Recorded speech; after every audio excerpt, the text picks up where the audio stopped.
Hey there, it is Rachel. And if you are raising a child who feels things strongly, you are probably dealing with probably very often some negative attitudes. So maybe your child is playing in a baseball game and they lost or they didn't have a good inning and they didn't handle it well. Maybe they even stomped off of the field. Or maybe you have a child who doesn't have a great attitude when they have to try something new that's hard for them. So maybe they have to do a new dance move at a dance class, or they have to try something new at school and they just shut down and they won't even try because they know they won't be good at it. So I want to give you a couple of tips for what not to do when your child has a negative attitude, simply because it's not going to be very effective, and what you want to think about instead. So first, what you don't want to do when your child is having a negative attitude is go into future thinking, to assume that because they're acting like a sore loser right now, or because they're unwilling to try hard things right now, that means that they're going to do that forever. They're always going to be a sore loser, or they're never going to want to try anything new.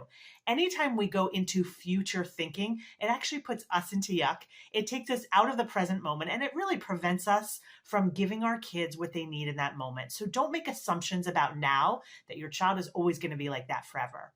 The other thing you don't want to do is in that moment try to convince your child out of their attitude. So you don't want to say to them, you can't be a sore loser. That's not how people get by in the world. You also don't want to say to them, you have to try new things, even if they're hard. Everybody's bad at these things in the beginning. That's how people learn.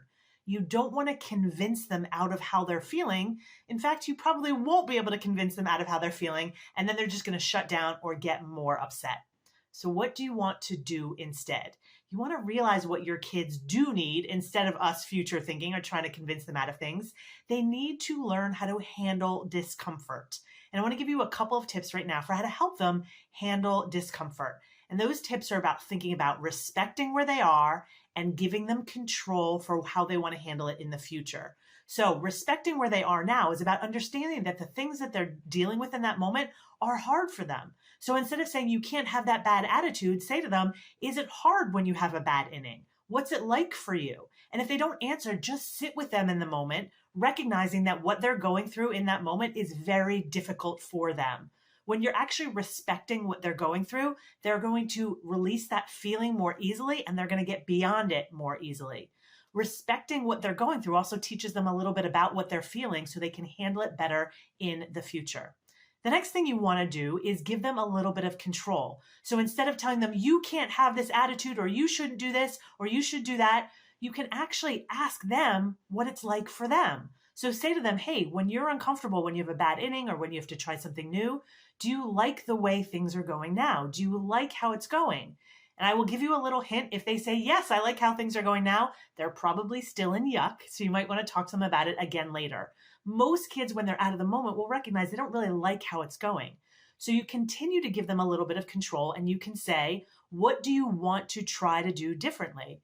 Or if they say, I don't know, you can even say, well, what are you willing to try? Let's do a little bit of experimenting, but I want you to decide what you are going to try to do differently next time when you have that feeling instead of what you're doing now that you might not like so much. So you are really, when you are teaching them how to handle these feelings, respecting what they're going through, and you're empowering them to find a way to handle these feelings instead of having this attitude.